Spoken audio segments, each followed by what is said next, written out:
Hi అండి, నమస్తే. Welcome to our channel. ముందుగా మీ అందరికీ భోగి, సంక్రాంతి, కనుమ శుభాకాంక్షలు. అలానే సంక్రాంతికి అందరూ ఊర్లకు వెళ్తున్నారు కదా. ఎలా వెళ్తున్నారు? బస్సులోనా, ట్రైన్లో వెళ్తున్నారు? ఎవరికి ఏది దగ్గర ఉంటే అందులో వెళ్తారు కదా.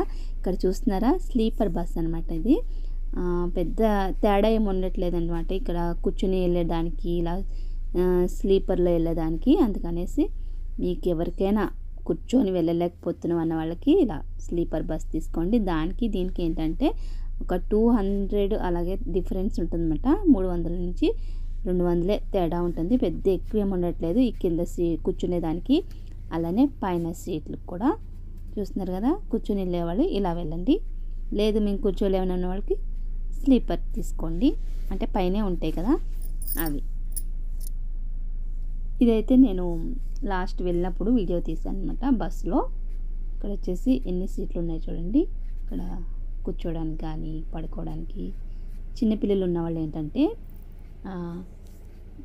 స్లీపర్ బస్సులోనే తీసుకోండి. ఎందుకంటే వాళ్ళు ముందున్న సీట్ ఏంటంటే వెనక్కి గంటేస్తారు కాబట్టి చాలా ఇబ్బంది పడాల్సి వస్తుంది. నేను అది ఫేస్ చేశాను కాబట్టి నాకు తెలుసు. మా పాప చిన్నప్పుడు ఒళ్ళో పెట్టుకొని కూర్చోడప్పుడు ముందున్న సీట్ వాళ్ళు ఏంటంటే వెనకంటే ఎట్టేసేవారు అనమాట. అప్పుడు పాప ఒళ్ళో ఉండేది కదా, కొంచెం ఉక్కిరి విక్కిరి నలిగిపోయినట్టు అనిపించింది. మనమేమో వాళ్ళని ఏం అనలేము, ముందు కూర్చున్న వాళ్ళని. అందుకనేసి వాళ్ళు కూడా అర్థం చేసుకునేవారు కాదు. కొంతమంది అర్థం చేసుకుంటారు, కొంతమంది అర్థం చేసుకోవాలన్నమాట. వెనక్కంటే ఎంత వెనక్కి వెళ్తే అంత పెట్టేసుకునేవారు. ఇంకా తెల్లవారులు మేము అలాగే ఇబ్బంది పడేవాళ్ళం అనమాట.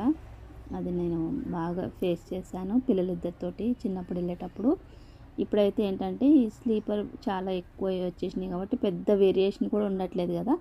అందుకనేసి ఇప్పుడైతే మేము స్లీపర్లోనే తీసుకుంటున్నాము పడుకొని వెళ్ళేది. ఇక్కడ చూస్తున్నారా, నైట్ టైం అయితే జర్నీ భలే ఉంటుంది. నేనైతే ఇవి 3 సార్లు ఊరు వెళ్ళినప్పుడు వీడియోలన్నీ కూడా కలిపాను. ఒకటైతే కూర్చొని వెళ్ళేటప్పుడు అనమాట. ఇది ఎంత పక్కన కూర్చొని వెళ్ళేటప్పుడు వీడియో తీశాను. నైట్ టైం రోడ్ అంతా కూడా ఇలా మనకి అంటే నైటు పగలు ఏం తేడా అనిపించదు. మనకి ఏంటంటే ఇంట్లో ఉంటే మొత్తం అందరూ నిద్రపోతారేమో అనుకుంటాం, కానీ అలా ఏమి ఉండదు. రోడ్డు ఎక్కితే ఎన్ని వెహికల్, అన్నీ మనుషులు తిరుగుతారు, టిఫిన్లు తింటారు, నైట్లో భోజనాలు, టిఫిన్లు తెల్లరి దాకా. ఏమంటే సూర్యుడు ఉదయించడం, అస్తమించిన తర్వాత చీకటి పడ్డం, అంతే తప్ప జనాలు అయితే పడుకునే వాళ్ళు పడుకుంటారు, వర్క్ చేసే వాళ్ళు వర్క్ చేస్తారు, ఇలా తిరిగే వాళ్ళు తిరుగుతూ ఉంటారు అనమాట. ఇక్కడ చూస్తున్నారా, నాకైతే నైట్ అయితే ఎక్కువ పడుకోను, నేను చూస్తూ ఉంటాను అన్నీ కూడా. స్టార్టింగ్లో ఏమైందంటే నాకు బస్సు పడేది కాదు, వామిటింగ్స్ ఎక్కువ అయిపోయేటి, ఈ కారము వామిటింగ్స్. అలాంటప్పుడు ఏంటంటే నిమ్మకాయ ఉంటుంది కదా, నిమ్మకాయ దగ్గర పెట్టుకొని దాన్ని వాసన చూస్తూ ఉంటే మనకి ఈ కారం అనేది తగ్గుతుంది. అలానే వాటర్ ఎక్కువ తాగకుండా స్ప్రైట్ లాంటిది తీసుకోండి. ఎవరైనా అయితే ఈ కారం ఉన్న వాళ్ళకి వాళ్ళు స్ప్రైట్ లాంటిది కానీ ఏదన్నా పుల్లగా ఉండే డ్రింక్ తీసుకుంటే వామిటింగ్స్ అనేది రాకుండా ఉంటాయి వాళ్ళకి. నాకైతే స్టార్టింగ్లో ఉండేది కానీ ఇప్పుడు తగ్గిందనమాట. నేనేంటంటే జర్నీలో ఏమీ తినేదాన్ని కాదు. మనం ఏమి తినకపోయినా పొట్టలో ఏమీ లేక వికారం వచ్చినట్టు అనిపిస్తుంది. అందుకనేసి వెళ్ళేటప్పుడు ఏంటంటే కొంచెం తినేసే వెళ్ళండి. మరి తినేస్తే కొంతమందికి పడదనమాట, వామిటింగ్స్ అయిపోతే. అలాంటి వాళ్ళు మానేయండి. ఇంకా ఎక్కువ కొన్ని బస్సులు ఏంటంటే ప్రైవేట్ బస్సులు ఎక్కువ స్ప్రే కొడతారు కాబట్టి పడదు చాలామందికి. వికారం వచ్చినటువంటిది వాళ్ళు ఏంటంటే అద్దాలు తీయరు, కర్టెన్లు వేసేస్తారు కాబట్టి ఒక కవర్ ఒకటి దగ్గర పెట్టుకోండి. నేనైతే పిల్లలతో వెళ్ళినప్పుడు పిల్లలు వాంతులు అంటే ఇంకా బస్సు ఆపరు కదా, అద్దాలు కూడా రావు. అలాంటప్పుడు ఒక కవర్ ఉంటే, దళసరి కవర్ ఉంటే పెట్టుకునేది అనమాట. వాళ్ళు వామిటింగ్ అనగానే ఇంకా ఆ కవర్ ఒకటి పట్టేసేదాన్ని, వామిటింగ్ అందులో కక్కేసుకునేవారని. అది మనం బస్సు దిగినప్పుడు ఎక్కడన్నా పడేస్తాను. అలా తిప్పలు పడ్డాను అనమాట. ఇప్పుడైతే పిల్లలకి కానీ నాకు కానీ వామిటింగ్స్ అంతా ఏం లేవు, తగ్గిపోయినాయి. అంటే ఫుల్గా తిని ఎక్కితే నాకు గమనించింది ఏంటంటే ఫుడ్ బాగా తీసుకొని ఎక్కినట్లయితే ఇంకా మనకి కడుపులో ఏమన్నా ఉంటే అంత అనిపించదు అనమాట. అదొకటి గమనించాను. లేదంటే నిమ్మకాయ ఒకటి దగ్గర పెట్టుకోవడం, లేదంటే స్ప్రైట్, వాటర్ తీసుకోకుండా స్ప్రైట్ పెట్టుకొని మధ్యలో కొద్దిగా తాగడం పుల్లగా, అలా చేసేదాన్ని అనమాట. ఇది వచ్చేసి హైదరాబాద్ ఎల్బీ నగర్లో అనమాట. ఎల్బీ నగర్లో ఇలా ప్రతి బస్సు అక్కడికి వస్తుంది అనమాట, స్టాప్ ఉంటుంది. మాది ఐత్ నగర్. అయితే ఏమైందంటే ఐత్ నగర్లో స్టాప్ లేదంటే ఇంకా ఐత్ నగర్ నుంచి మళ్ళీ ఎల్బీ నగర్ వచ్చి మేము బస్సు అయితే ఎక్కడం జరిగింది ఆ రోజు. ఇక్కడ మనకి అరుస్తూ ఉంటారన్నమాట, ఏ బస్సు వస్తుంది, ఏ నెంబర్ బస్సు వస్తుంది అని. అక్కడ ఉంటారు కదా ఆర్టీసీ వాళ్ళు, ఎంప్లాయీస్, వాళ్ళు చెప్తూ ఉంటారు మైక్లో. ఇదంతా కూడా నార్మల్ డేస్లో. ఇంకా పండగ టైంలో అయితే ఇంకా ఎక్కువ ఉంటారు. నార్మల్ డేస్లోనే ఇంతమంది ఉన్నారంటే, ఇంకా పండగ టైంలో చూపిస్తే మాత్రం అసలు ఇసుకెత్తే రాలరనమాట, అంత జనం ఉంటారు. వీలైతే నేను ఎప్పుడన్నా అది కూడా పెడతాను వీడియో, పండగప్పుడు ఎలా ఉంటారు అనేది కూడా.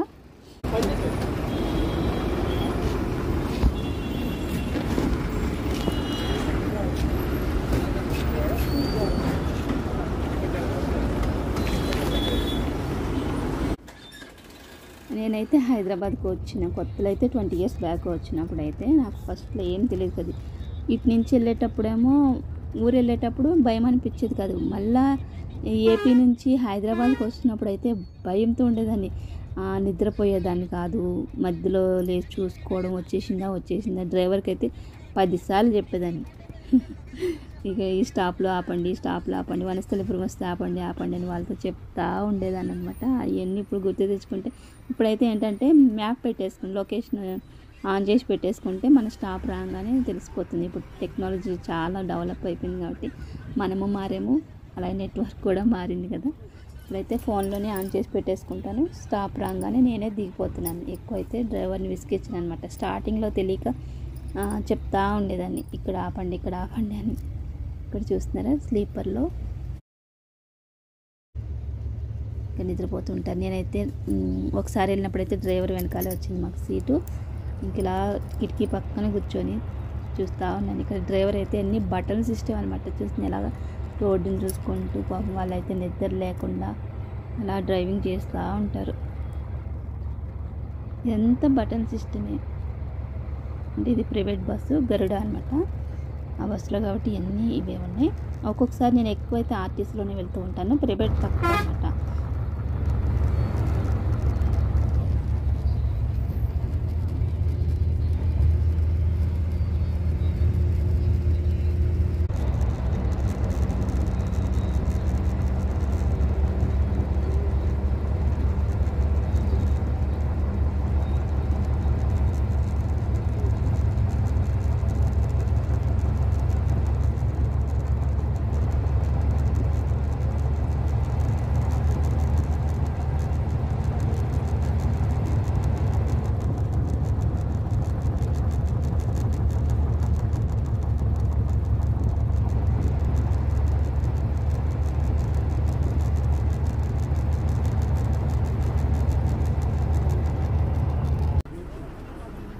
ఇలా ప్రైవేట్ బస్ కాబట్టి మనకి వచ్చిన కలెక్షన్ ఉంటుంది కదా, దాంతో అయితేనే పెట్రోల్ అయితే పోయిస్తున్నారు, డీజిల్.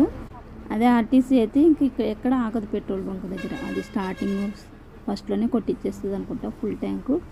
ఈ ప్రైవేట్ ఏంటంటే వచ్చిన వాటితోటే రొటేషన్ చేయాలి కదా వాళ్ళు, అందుకనేసి మధ్యలో ఆపి అర్ధరాత్రి 1 గంట ఏమైంది. ఇక్కడ చాలామందికి అయితే తెలియదు ఫ్రెండ్స్, ఇక్కడ మన విండో సీట్ దగ్గర కూర్చున్న వాళ్ళకి రైట్లో ఉంటుంది ఈ బటన్ ఉంటుంది. బటన్ నొక్కి మనం సీట్ వెనక్కి పెట్టుకున్నట్లయితే వెనక్కి వెళ్తుంది. ఇది చాలామందికి తెలియక పక్క వాళ్ళని అడుగుతుంటారు. నేను వెళ్ళేటప్పుడు అయితే వెనకాల అడుగుతున్నారు వేరే ఆంటీ అయితే నన్ను, ఇది ఎలా పెట్టాలమ్మా వెనక్కని. అలాంటి వాళ్ళకైతే ఇది ఉపయోగపడుతుంది అనుకుంటున్నాను. ఇక్కడ వచ్చేసి మధ్యలో కూడా ఉంటుంది, పైకి పెట్టేసుకోవచ్చు. మన ఫ్యామిలీ అయితే పైన పెట్టేసుకోవచ్చు దాన్ని.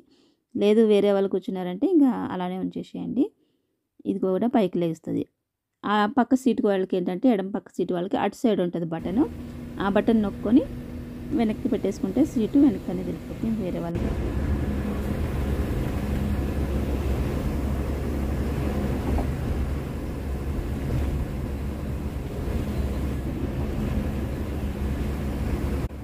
అదొక ఆనందం అనమాట. పుట్టింటికి వెళ్తాం అనేసరికి ఎవరికైనా ఊరి దగ్గరికి వస్తుంది అనేసరికి ఆనందం.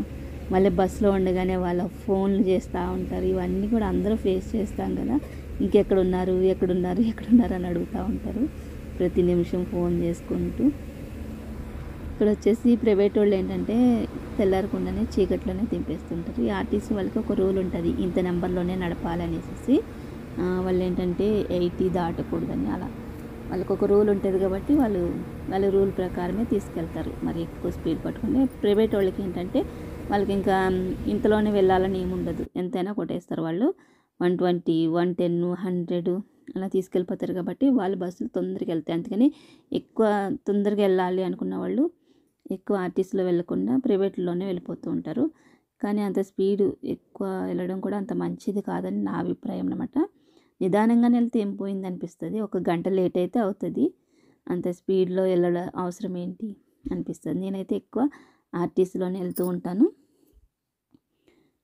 ఇక్కడ చూసారా పచ్చని పొలాలు, ఇదంతా కూడా మా అమ్మ వాళ్ళు ఇంటికి వెళ్ళే దారిలో వస్తాయి అన్నమాట. ఇవన్నీ కూడా వాళ్ళదేంటంటే రాజమండ్రి దగ్గర నిడదవోలు. అలానే ఫ్రెండ్స్, చిన్నపిల్లలతో వెళ్ళేటప్పుడు ఏంటంటే కొన్ని పాలు, నీళ్ళు, అలానే తినడానికి బిస్కెట్లు ప్యాకెట్లు అలాంటివి పెట్టుకోండి. ఒకసారి మాకేమైందంటే యాక్సిడెంట్ అయ్యి చాలా లెక్క ట్రాఫిక్ అనేది నిలిచిపోయిందనమాట. మార్నింగ్ 6కి దిగాల్సిన వాళ్ళు 12కి దిగాము. ఇక 12 వరకు అంటే చిన్నపిల్లలు ఎలా ఉంటుంది ఒకసారి ఆలోచించుకోండి. 6 ఎక్కడ 12 ఎక్కడ, ట్రాఫిక్లో ఎక్కడ నీళ్ళు కానీ ఏమీ దొరకలేదనమాట. అప్పుడు చాలా ఇబ్బంది పడిపోయాము. అందుకనేసి అలాంటి ఇబ్బంది ఎవరు పడకూడదని ఎప్పుడైనా నేను చెప్తా ఉంటాను. పిల్లలతో వెళ్ళినప్పుడు ఏమన్నా పెట్టుకోండి బ్యాగులు అన్ని రోజులు మనీ కాదు కదా. మేము కూడా అలా ఊహించలేదు ఎక్కడో యాక్సిడెంట్ అవుతుంది, ఇంత లెక్క 5 కిలోమీటర్ల ట్రాఫిక్ నిలిచిపోయిందంటే ఒకసారి ఆలోచించండి. అందుకనేసి పిల్లలు ఉన్నవాళ్ళు కొంచెం జాగ్రత్తగా అన్నీ తీసుకుని వెళ్ళండి. వీడియో నచ్చితే లైక్ చేయండి.